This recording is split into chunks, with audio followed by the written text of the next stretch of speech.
Matagal na panahon rin na wala sa meta si Guinevere at ngayong nagbabalik siya sa meta kahit pro players ay palagi siyang ginagamit. Maging sa M5 lagi siyang ginagamit, lagi rin siyang binaban. Ganon rin naman sa mga ranked games, kung hindi siya mababan madalas ipipick talaga siya. At kung hindi ka pa marunong gamitin si Guinevere, dapat mo itong panoorin upang matutunan mo kung paano ginagamit si Guinevere bilang utility jungler. Sobrang lakas talaga ni Guinevere ngayon, kaya wag niyong sayangin yung pagkakataon na hindi panoorin itong video.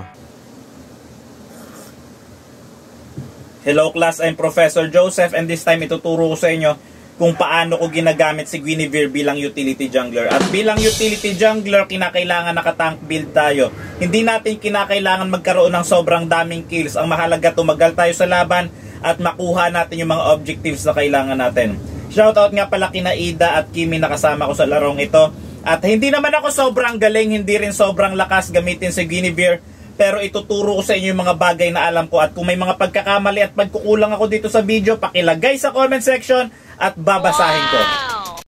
Upang magamit natin ng tama ang isang hero, napakahalaga na maunawaan natin yung mga skills na meron siya. Ang passive ni Guinevere ay yung pang-5 basic attack niya. Kapag napuno yung bar sa ilalim, magkakaroon siya ng enhanced basic attack. Tignan nyo, 1, 2, 3, 4, 5. Ayan, yung pang-5 na tira niya, mapupuno yung bar yung sa ilalim, tapos magkakaroon siya ng enhanced basic attack sa pang-5. Yung 4 kasi pampapuno ng bar. 1, 2, 3, 4. Diba yung pang-5, automatic siya.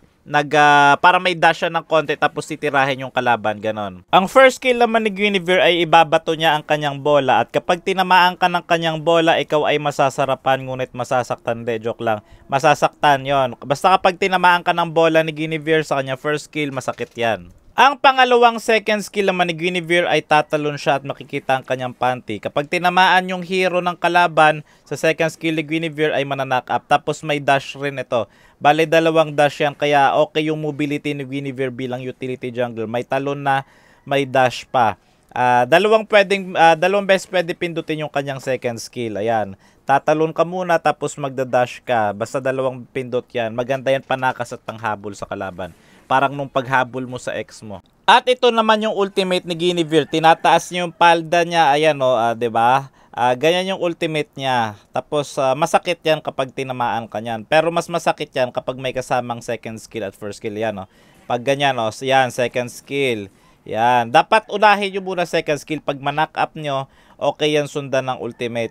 Pero kung mabilis kamay nyo, lagyan nyo ng first skill pagkatapos nyo mag second skill. O kaya mag-stack muna kayo ng 3 sa kalaban, tsaka nyo gamitan ng ultimate para ma-knock up yung kalaban. Basta maraming tricks kay Guinevere. Ito ang emblem ko sa utility jungler Guinevere. Tank emblem na may Swift, Seasoned Hunter, and Impure Rage. So ipapaliwanag ko ngayon bakit ganito yung emblem set at talent natin kay Guinevere.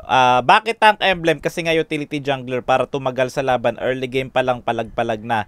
Swift yung first year dahil sa nabibigay nitong attack speed at makakatulong ito para mabilis ma-stack yung passive ni Guinevere na enhanced basic attack kapag nakompleto niya dahil sa Swift na may attack speed na binibigay. Seasoned Hunter naman dahil nga jungler tayo, para kahit papaano mabilis yung pagkuha natin sa mga objectives. At Impure Rage naman para kahit papaano magkaroon pa rin tayo ng decent damage at malaki yung magiging epekto nito kapag nakikipagsabayan tayo sa kalaban.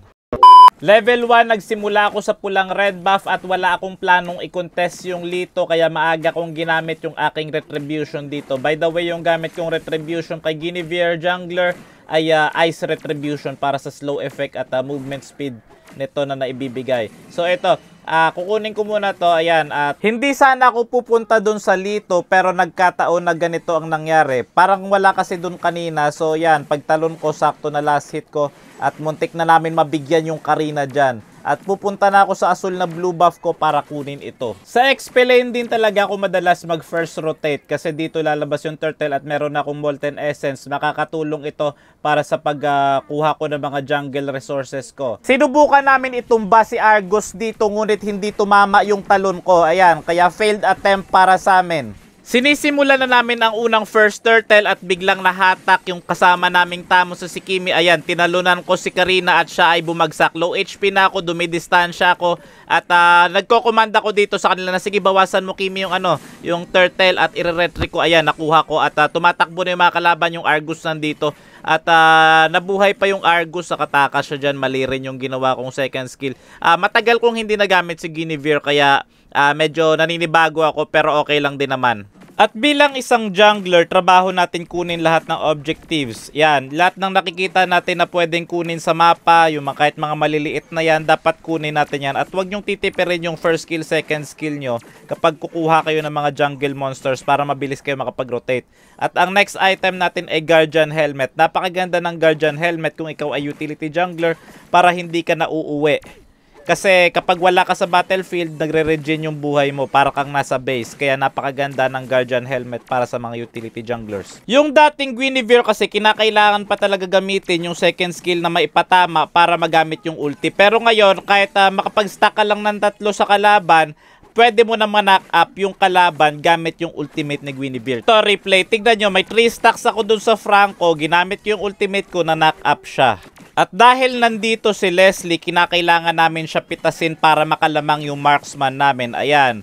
Mapipitas dito si Leslie at makakakuha kami ng konting gold. Pero kinakailangan ko na pumunta dun sa turtle kasi palabas na yung turtle. Hindi pwedeng ibigay yun sa kalaban. Nakuha ulit namin yung pangalawang second turtle dahil hindi nag-contest yung Karina. Napakahalaga na makuha nyo talaga yung mga early objectives katulad ng turtle at mga buff kasi dito makakalamang yung team nyo at kung makakanakaw pa kayo, mas okay. Pero ito yung Argus, mabibigyan namin siya dito at pagkakataon na namin ito na dapat samantalahin, kinakailangan bumasag ng tore. Nakakuha na ako ng Guardian Helmet. Kapag naglalaro kayo ng Mobile Legends, gusto ko lang ipaalala sa inyo na yung pagbasag ng tore yung mas mahalaga kasi kapag nabasag mo yan, hindi na yan magre-respawn. Ayan. Pero kapag nakapitas ka ng kalabang heroes, okay rin naman yan. Pero nagre-respawn kasi yan. Unlike sa tore, kapag nabasag mo, hindi na yan nabubuhay muli. Medyo nakukulitan na rin ako dito sa Argus ng kalaban kaya dapat siyang maparusahan. Ayan, gumamit siya ng ultimate, gumamit rin ako ng ultimate. At ito, hahabulin ko siya hanggang sa dulo ng walang hanggan. Mega kill ako dito. Yung Franco makulit rin at muntikan pa ako dito mahatak papuntang tore. Buti wala siyang flicker. At ito, yung Savior yung tinalunan ko. Bagsak yung Franco at kinakailangan ko na kunin yung pangatlong third turtle. At dahil nakuha ko lahat ng objectives sa early to mid game, lamang na talaga yung team namin. Ganon yung kagandahan kapag yung gamit mong jungler ay nakatank build. Tapos nakita kong nag-1v1 dito yung Argus at Tamos. Kaya makikisali ako para 1v1 na sa dalawa. Habang naka-ultimate yung Argus, nagpapastak ako sa kanya para manakap siya. Yan. Meron na akong Twilight Armor at Unstoppable na ako. Bakit ba ako kumuha ng Twilight Armor dito? Dahil meron silang Leslie. Maganda yung Twilight Armor pang counter dun sa Leslie at sa true damage siya binibigay ni Karina. Ang susunod na next item na kukunin ko ay Athena Shield. Pero mamaya na yan, na-knock up yung Karina dito. Nakikipag 1v1 ako sa 4. Patuloy. Kapag Guinevere kayo, makipaghampasan kayo para masustain nyo yung teamfight. Ayan, buti nandito na yung mga kasama ko. Sila pa yung mauubos dito. Kamuntika na rin ako. Naka-triple kill yung Odette. So, ang technique kasi dyan, dapat tumatama yung skills mo tsaka humahampas ka kapag Guinevere yung gamit mo para kahit papaano bumabalik yung buhay mo. Kasi kung tumakbo lang ako doon, malamang wala na ako, napitas na ako. Dahil up na yung Lord, napakahalaga na mauna tayo sa pwesto. Mas maganda yung pwesto ng team nyo sa Lord, mas mataas yung posibilidad na makalamang kayo sa team fight at agawan. Pero yung Karina at Franco, tinatarget lang si Hanabi at si Franco. Ito mukhang mabibigyan siya dito. Sumayaw na si Odette. At yung Argus nandito, nag-ultimate na rin siya. Yung Leslie na lusaw doon. Yung Leslie wala na siya. At yung Argus na knock up ko siya dito. Bagsak rin si Argus. 3 yung bagsak sa kanila. Karina kinakailangan ng tumakbo. Nag-disengage siya sila at makukuha namin yung Lord. Yung Lord ay magmamarcha sa gitnang middle lane at ang makakampi ko nandun sa taas sa top lane at ako naman nandito sa ilalim na bottom lane. Mabubuo ko na rin yung aking Athena Shield at mas lalo pa akong tatagal sa labanan nito. Ngunit wala na akong plano patagalin pa ang laban na to. Gusto ko nang wakasan ang paghihirap nila. Ayoko makambak nila yung laro kasi kayo nga ng ex mo, nagkaroon nga kayo ng comeback pero hindi ka naman tinatrato ng tama at ito na. Patapos na ang laban at victory na tayo dito. Ganun lang kasimple gamitin si Guinevere bilang jungler. Hindi mo kinakailangan magkaroon ng sobrang daming kills. Ang kailangan mo lang makuha mo yung mga objectives. At sa mga hindi pa naka-follow sa aking page, pa-follow naman po. Maraming salamat.